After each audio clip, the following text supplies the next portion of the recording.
Hi everyone. तो आज की वीडियो में जो हम टॉपिक डिस्कस करेंगे वो है एब्स्ट्रैक्शन। बहुत इंपॉर्टेंट टॉपिक है। कॉलेज के पर्सपेक्टिव से भी एग्जाम्स में बहुत पूछा जाता है और इंटरव्यूज़ में भी ये बहुत पूछा जाता है कि what do you mean by abstraction. ये सब क्वेश्चंस काफ़ी पूछे जाते हैं एब्स्ट्रैक्शन से रिलेटेड इंटरव्यूज़ में। तो एब्स्ट्रैक्शन का अगर हम इंग्लिश मीनिंग देखें तो क्या होता है, इट मीन्स कि हाइडिंग द डिटेल्स, कि हम किसी चीज़ की डिटेल्स हाइड कर रहे हैं, बस उसकी फंक्शनैलिटी विजिबल है। तो पहले एक बार इसकी डेफिनेशन पढ़ते हैं, फिर हम इसको समझेंगे कि एब्स्ट्रैक्शन वर्ड का एग्जैक्ट मीनिंग होता क्या है। Abstraction is the process of hiding the details of an entity and focusing on the essential characteristics of the entity. तो इसको मैं आपको समझाती हूँ टीवी रिमोट का एग्जाम्पल लेके। जैसे टीवी रिमोट होता है, हर किसी के घर में होता है। हम टीवी रिमोट पे चैनल चेंज करने का बटन प्रेस करते ही हमारे टीवी में चैनल बदल जाता है। वॉल्यूम बटन का वॉल्यूम प्रेस करते ही वॉल्यूम चेंज हो जाती है। तो हमें क्या दिख रहा है कि रिमोट पे एक बटन है, डायरेक्टली हम वॉल्यूम चेंज का बटन दबाएंगे तो वॉल्यूम चेंज हो जाएगी। मतलब हमें ये नहीं दिख रहा कि वो रिमोट के अंदर कैसे सिग्नल्स ट्रांसमिट कर रहे हैं, कि वो वॉल्यूम चेंज फिर हमारा उस एलईडी से कम्युनिकेट कर रहे हैं कि हाँ आपको वॉल्यूम इंक्रीज करनी है डिक्रीज करनी है। हमें सिर्फ क्या दिख रहा है, एक बटन दिख रहा है, हमें प्रेस करना है और हमें पता है कि उससे वॉल्यूम चेंज हो जाएगी। हमें ये नहीं पता कि वो कैसे कर रहा है, उसके बैक साइड पे काम हो कैसे रहा है। So this is hiding the details, कि हमने डिटेल्स हाइड कर दी। हमें यूजर को ये नहीं दिखा रहे कि वो चैनल बदल कैसे रहा है, बस उसको ये फंक्शनैलिटी प्रोवाइड कर दी कि हाँ आप चैनल बदल सकते हो या वॉल्यूम कम ज़्यादा कर सकते हो। आई होप एब्स्ट्रैक्शन का मीनिंग बहुत क्लियर हुआ है इस एग्जाम्पल से। Abstraction is hiding the details, सिर्फ जो एसेंशियल कैरेक्टरिस्टिक्स है ना वो दिखाने हैं यूजर को। This is the real meaning of abstraction. और रियल लाइफ एग्जाम्पल ये आप इंटरव्यू में भी बता सकते हो, क्योंकि इंटरव्यूअर आपसे एक्सपेक्ट करता है कि आपको ना थियोरटिकल नॉलेज के साथ साथ रियल लाइफ एप्लीकेशंस भी पता हो, जो भी चीज़ आप पढ़ रहे हो। तो इंटरव्यूअर पूछेगा कि what do you mean by abstraction. तो बेसिक डिटेल्स, ये डेफिनेशन वगैरह हर किसी को पता होती है, लेकिन आपको ना इंटरव्यू की एक्सपेक्टेशन से ज़्यादा बताना इज मच बेटर। वो आपको तभी प्रेफर करेंगे बाकी के कंपैरिजन में जब आपको बाकियों से ज़्यादा पता हो। तो जब आप उनको रियल लाइफ एग्जांपल के साथ चीज़ें एक्सप्लेन करोगे ना, he will be more than convinced कि आपको बिल्कुल इतने अच्छे से चीज़ें क्लियर है कि आप उनको रियल लाइफ में रिलेट कर पा रहे हो। So this example is very important कि जब भी वो आपसे एब्स्ट्रैक्शन का पूछे आप टीवी रिमोट का एग्जाम्पल देके उन्हें समझा सकते हो। So now moving further, how can we achieve abstraction in OOPS. मतलब हमने ऊप्स पढ़ लिया कि हम रियल लाइफ के ऑब्जेक्ट्स, जो रियल लाइफ में हमें एंटिटीज या वर्ल्ड में ऑब्जेक्ट्स दिखाई देते हैं, उनको हम प्रोग्रामिंग में डाल तो देंगे। अब उसमें हम एब्स्ट्रैक्शन कैसे अचीव करेंगे, क्यों अचीव करेंगे, ये सब हम अब इस वीडियो में डिस्कस करेंगे। तो अचीव करेंगे कैसे abstraction, it is by the use of access specifiers. जितना भी हम अब तक पब्लिक प्राइवेट में बोलते आई हूँ वीडियोज में कि इसको आगे कवर करेंगे, वो सब हमारे एक्सेस स्पेसिफायर्स होते हैं। एक्सेस स्पेसिफायर्स के यूज से मैं एब्स्ट्रैक्शन कर सकती हूँ मेरे ऊप्स में। सो लेट अस डिस्कस कि एक्सेस स्पेसिफायर्स होते क्या है। एक्सेस स्पेसिफायर डिटरमाइन करते हैं access permissions of the members of the class, कि किस फंक्शन को कितना डेटा दिखेगा, किस चीज को कितना डेटा दिखेगा, लाइक कौन चीज कितना डेटा देख सकती है, ये सब मेरे एक्सेस स्पेसिफायर्स डिफाइन करते हैं। ठीक है, ये 3 टाइप के होते हैं, public, private and protected. Protected को हम फिर कभी बाद में डिस्कस करेंगे, क्योंकि इनहेरिटेंस के बाद ज़्यादा समझ आएगा। अभी कुछ ऐसी चीज़ें आ जाएंगी जिससे क्लियर नहीं होगा, तो अभी के लिए हम सिर्फ पब्लिक और प्राइवेट डिस्कस करेंगे। मैं श्योरली प्रोटेक्टेड भी कवर कराऊंगी, अभी सिर्फ पब्लिक और प्राइवेट। अब पब्लिक प्राइवेट, और बाय डिफॉल्ट अगर मैंने कोई लिखा नहीं है तो प्राइवेट होता है C++ में, अगर मैंने कोई भी एक्सेस स्पेसिफायर नहीं लिखा है, और पब्लिक होता है जावा में। अगर जावा में मैंने कोई भी एक्सेस स्पेसिफायर मेंशन नहीं किया है अपने मेंबर्स के ऊपर, तो बाय डिफॉल्ट पब्लिक होता है जावा में और बाय डिफॉल्ट प्राइवेट होता है C++ में। ओके, अब हम ये पब्लिक प्राइवेट ये सब यूज कैसे करते हैं कोड में, इसकी इम्प्लीमेंटेशंस देखते हैं। Okay, now move ahead. सबसे पहले हम पढ़ते हैं पब्लिक के बारे में, कि पब्लिक एक्सेस स्पेसिफायर से किसको कितना एक्सेस मिलेगा। लाइक अगर कोई डेटा मेंबर पब्लिक उसके ऊपर मैंने लिख दिया है तो उसको कौन कौन एक्सेस कर सकता है, और किसी के ऊपर मैंने प्राइवेट लिख दिया है तो उसको कौन कौन एक्सेस कर सकता है। तो public member can be accessed from outside the class anywhere with in the scope of the class object. इसका ये मतलब है कि जब भी मैं उस क्लास का कोई ऑब्जेक्ट बना के उस मेंबर को डायरेक्टली उस ऑब्जेक्ट से कॉल कर सकती हूँ, कहीं से भी, क्लास के बाहर से भी, कहीं से भी वो ऑब्जेक्ट अगर बना है तो मैं डायरेक्ट उसके डेटा मेंबर को जो पब्लिकली डिक्लेयर किया है मैंने, उसको मैं एक्सेस कर सकती हूँ। And second point is we can set and get the value of public variables without any member function. ये सब हम कोड से भी समझेंगे, अभी के लिए जस्ट मैं थ्योरी वाला पार्ट कवर कर रही हूँ, कोड वाला पार्ट में जस्ट आगे आने वाली 3-4 मिनट में कवर कर रही होंगी। Next is private.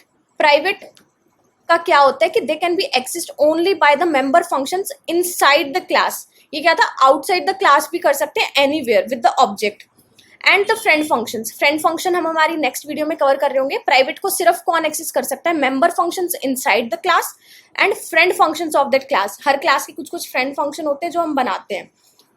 They are not allowed to be accessed directly by an object or function outside the class। अब प्राइवेट से ऑब्वियसली नाम से ही समझ आ रहा है कि प्राइवेट है, तो मतलब सिर्फ उस क्लास के अंदर जो जो चीज़ें प्राइवेट वाले को सिर्फ वही एक्सेस कर सकते हैं। अब पब्लिक है तो पब्लिकली सभी को अवेलेबल है, तो हर कोई एक्सेस कर सकता है फ्रॉम आउटसाइड ऑल्सो। लेकिन इसको हम क्लास के बाहर से ऑब्जेक्ट से डायरेक्टली नहीं एक्सेस कर सकते हैं। However, we can access the private data members of a class indirectly। अब इनडायरेक्टली कैसे करेंगे कि मैंने कुछ डेटा मेंबर्स को प्राइवेट बना दिया है, लेकिन अब क्लास के अंदर जो मेंबर फंक्शन है वो तो उनको एक्सेस कर सकते हैं ना, तो मैं क्लास के अंदर मेंबर फंक्शंस को पब्लिक कर दूंगी, जिनके थ्रू मैं अपने प्राइवेट वाले डेटा मेंबर्स को यूज कर सकती हूँ जहां भी मुझे चाहिए होंगे। तो practically we define data in private section और रिलेटेड फंक्शंस को पब्लिक कर देते हैं, तो जिसको हम बाहर से from the outside of class हम उनको एक्सेस कर सकते हैं। अब ये सारी चीज़ों को ना एक एग्जाम्पल से समझते हैं। ये तो हो गया थ्योरी वाला पार्ट, ये तो सब एग्जाम में लिख के आना है, रटने वाला पार्ट है, बट रटना नहीं है। जब हम एग्जाम्पल से समझेंगे ना, ये सारे पॉइंट्स दिमाग में अपने आप बैठ जाएंगे कि लिखना कैसे है, ये फ्लो के साथ अपने आप आ जाएंगे। वो एक कोड मैंने लिख रखा है, उस एक कोड में सारे पॉइंट्स कवर्ड हैं, उस कोड को जब आप खुद से लिखोगे तो सारे पॉइंट्स खुद ब खुद याद आ जाएंगे। तो let's move ahead with the code कि कोड में हम इसको इम्प्लीमेंट कैसे करेंगे। चलो, ये एक एग्जाम्पल है। अब मैंने ना जितने भी एग्जाम्पल्स लिए ना वो सारे ऐसे लिए हैं जिससे आप बहुत अच्छे से रिलेट कर पाओ कि हाँ, मतलब ऐसे ही कुछ भी नहीं उठा लिया है। अब यहाँ पे मैंने बनाई है क्लास अकाउंट बनाई है। इस अकाउंट को आप कुछ भी समझ सकते हो, कोई भी सोशल मीडिया अकाउंट या जीमेल अकाउंट, वट जो भी मन करे। तो इसमें क्या किया है मैंने, एक इंट पासवर्ड बनाया। पासवर्ड तो मतलब ऐसी चीज़ है प्राइवेट में बनानी पड़ेगी क्योंकि हर कोई तो इसको एक्सेस नहीं कर सकता, यूज़र खुद भी नहीं कर सकता अगर वो अपना पासवर्ड भूल गया। जैसे हम अपना फॉरगॉट पासवर्ड करते हैं तो कभी भी हमें पिछला पासवर्ड नहीं दिखाते ना, वो हमेशा चेंज पासवर्ड का ऑप्शन देते हैं। तो मैंने क्या किया है, पासवर्ड को प्राइवेट में बना दिया है। यहाँ पे मैंने ऊपर क्या लिखा है, प्राइवेट और कॉलन लिखा है। तो प्राइवेट के नीचे जब तक दूसरा कोई एक्सेस स्पेसिफायर नहीं आएगा, इसके नीचे जितनी भी चीज़ें आती जाएंगी वो सब प्राइवेट होंगी। फिर मैंने आगे क्या किया है, पब्लिक में कुछ चीज़ें बनाई हैं। अब पब्लिक के नीचे जब तक अगला कोई एक्सेस स्पेसिफायर नहीं आएगा वो सारी चीज़ें पब्लिक में होंगी। अगर मैं यहाँ प्राइवेट भी नहीं लिखती तो भी ये प्राइवेट ही होता है, क्योंकि C++ में जो डिफ़ॉल्ट होता है अगर मैं कुछ भी नहीं लिखती तो प्राइवेट होता है, लेकिन जावा में बाय डिफ़ॉल्ट पब्लिक होता है। तो पब्लिक में मैंने क्या रखा है कि एक यूज़र नेम होगा और मैंने दो फंक्शन बनाए हैं। एक तो void set password, एक इसको मतलब कुछ नंबर मिलेगा और उसको मेरे पासवर्ड में सेट कर देना है। फिर आता है void change password, ये भी मैंने एक फंक्शन बनाया जो डायरेक्टली दूसरे मेंबर फंक्शन को कॉल कर रहा है सेट पासवर्ड को। इसके अंदर देखो, ये जो सेट पासवर्ड है ये पासवर्ड को यूज कर रहा है ना यहाँ पे प्राइवेट डेटा को, मतलब जो क्लास के अंदर जो मेंबर फंक्शन है वो डायरेक्टली प्राइवेट डेटा को एक्सेस कर सकते हैं। लेकिन अगर मैं यहाँ से, अब यहाँ पे मेन में मैंने क्या किया है, एक अकाउंट user1 एक अकाउंट बनाया है, ठीक है। अगर मैं यहाँ पे डायरेक्ट ऐसे लिखती user1 का पासवर्ड मुझे मतलब मुझे सी आउट कराना होता, तो ये लाइन मुझे एरर देती कि आप प्राइवेट डेटा को एक्सेस करना चाह रहे हो विच इज आउट, मतलब कि आप उसको एक्सेस नहीं कर सकते हो। तो ये लाइन मुझे एरर देगी। ये इसलिए एरर देगी क्योंकि मैं क्लास के बाहर आके इस प्राइवेट डेटा को एक्सेस करना चाह रही हूँ, लेकिन ऐसा नहीं हो सकता। मैं सिर्फ इसको जो क्लास के अंदर जितनी भी चीज़ें ना उनके थ्रू एक्सेस कर सकती हूँ। ओके, सो आई होप कि प्राइवेट डेटा को कैसे एक्सेस कर सकते हैं ये क्लियर होगा। अब यहाँ से मैंने user1 के थ्रू सेट पासवर्ड कॉल किया, तो मैंने क्या किया, यहाँ पे ये इसको एक 1 2 3 4 5 6 7 ये पास हो जाएगा, जो पी था वो पासवर्ड में डल जाएगा, मतलब मैं अपना पासवर्ड सेट कर चुकी हूँ। और फिर ये देखो, user1 का जो मैं यूज़र नेम है वो प्रियंका डाल दिया।